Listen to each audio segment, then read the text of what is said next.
One of my favorite places to spend time at when I'm feeling stressed or just need a break from everyday life is Stanley Park, located in Vancouver, British Columbia. I've always enjoyed going here because it feels super peaceful and gives me a chance to get away from the hustle and bustle of daily life. Whether I'm walking by the seawall, sitting by the water, or just enjoying the trees and the wildlife, being here helps me feel more relaxed and connected to nature. Let's talk about the Indigenous history of this place. Stanley Park is located on the traditional and unceded territories of the Musqueam Indian Band, Squamish Nation, and Tsleil-Waututh Nation peoples. Indigenous peoples have lived on and cared for this land long before European settlers arrived. Today, we're going to dive deep into the pre colonial and Indigenous history of this place. Here you can see a little sketch of an ancient village called Shui Shui that used to be located in the Lumberman's Ark of Stanley Park. This was made in 1934 by the Squamish chief August Jack Catsalano purely from his memory. In terms of evidence of indigenous habitation in this place, you can notice the big house, which was a 200-foot long post and beam building.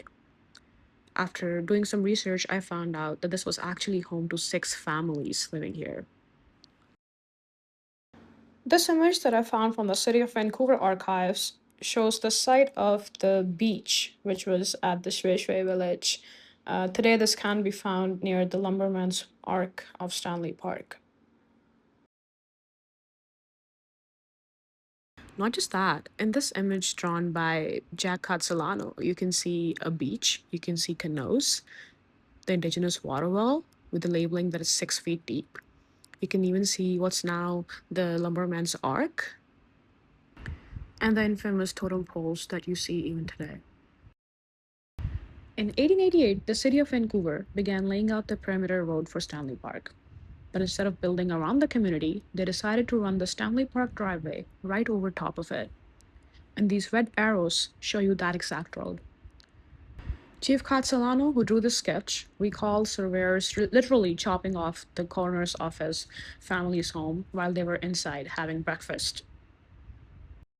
People were forcefully evicted, their homes were burned, and the city used the village's ancient shell middens to pave this Stanley Park driveway. It is a visual representation of how a community was physically erased to make way for a park. I found this image from the City of Vancouver archives, and it shows a very interesting visual contrast. Well, first of all, in this picture, you can see workers with shovels, horses, and carts that are digging up the ground. And what they're basically digging is shell midden. So back in the days, colonial builders only saw these middens as construction material and nothing else.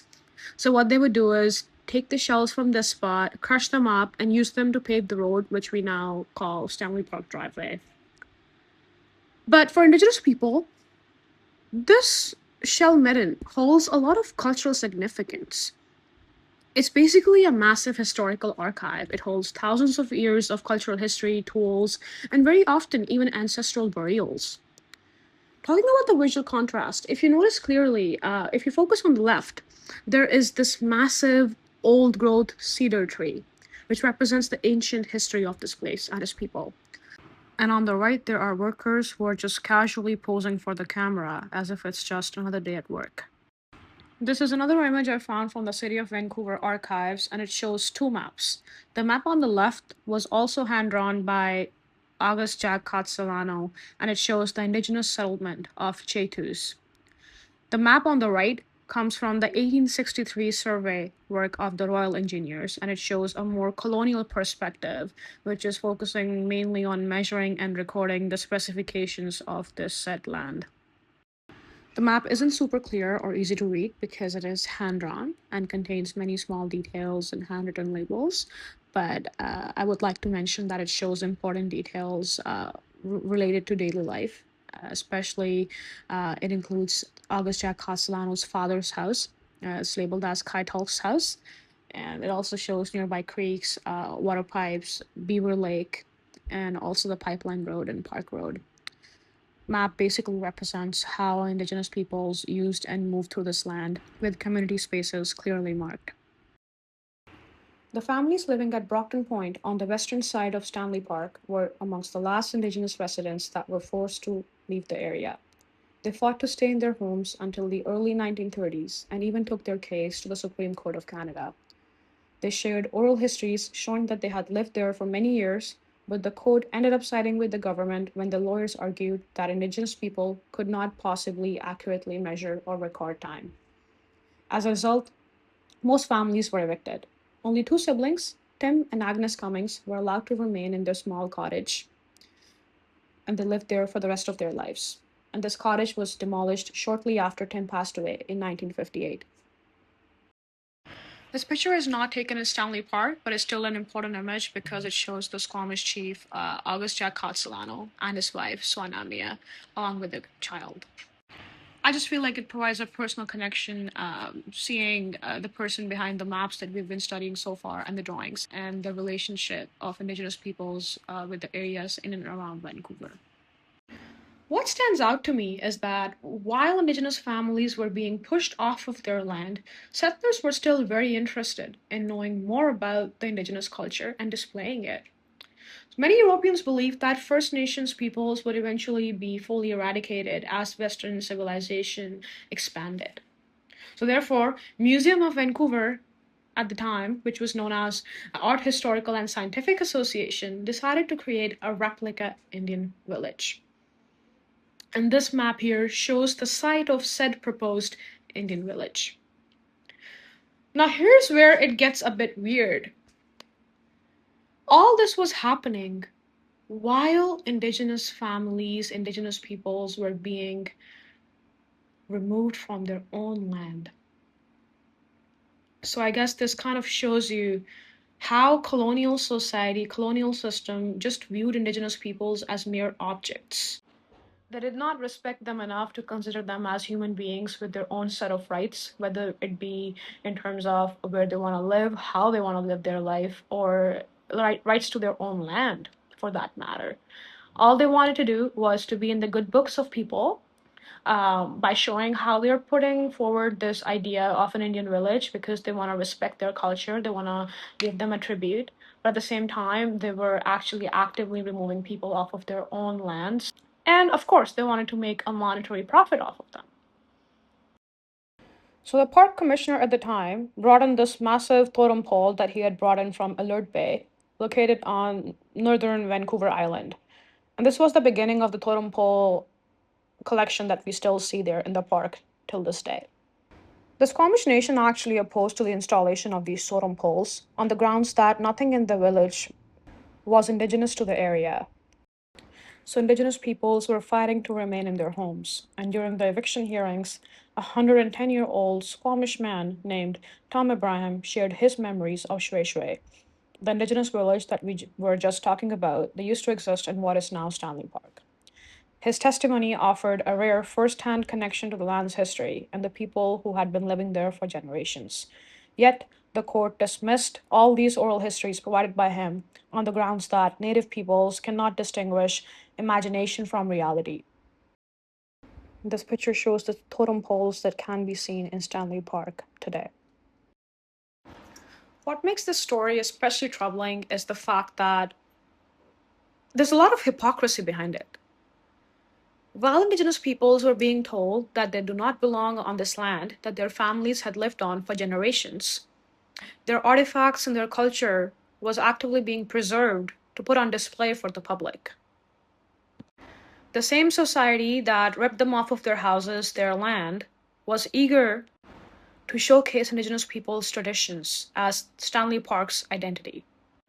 Up until I personally researched about these totem poles, I had no idea that they actually have no connection to the Indigenous communities and the families whose land it was.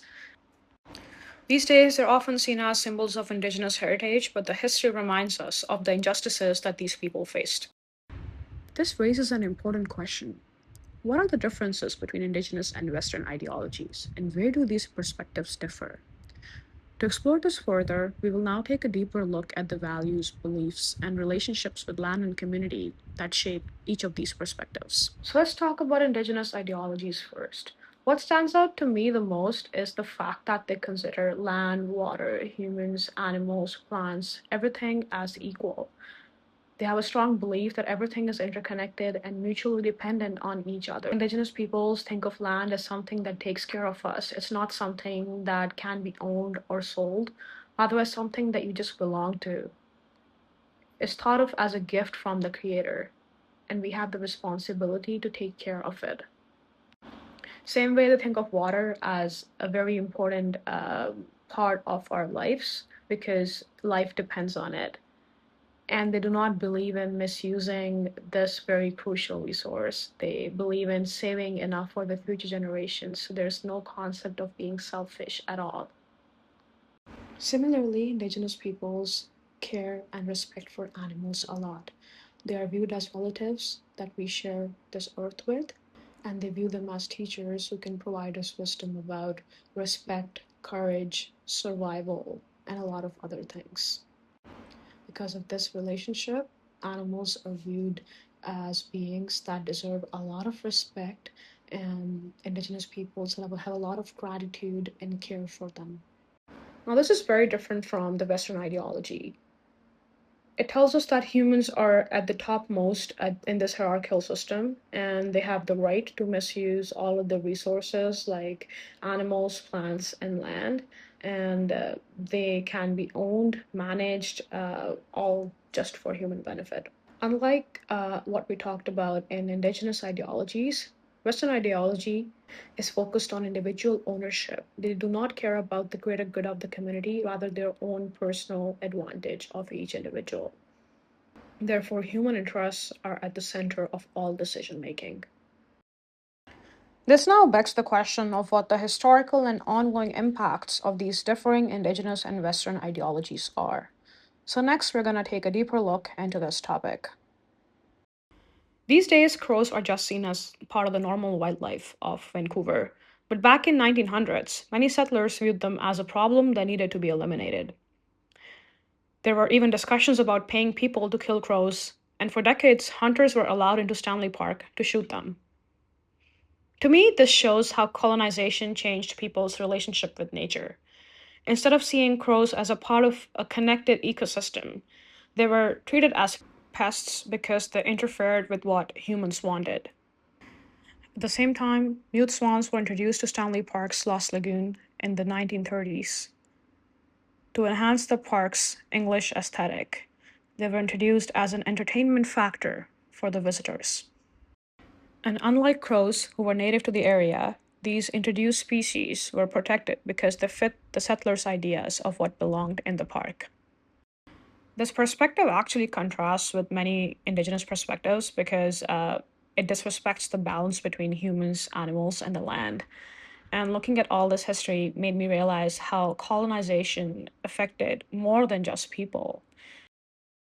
Similarly, back in the day, there were hundreds and hundreds of more songbirds than what you see today. But as colonization expanded, industrialization happened as a result of it. Just like indigenous peoples were ripped off of their homes, songbirds lost their habitats as well. As more and more trees were chopped down, it became even harder to spot songbirds in the area.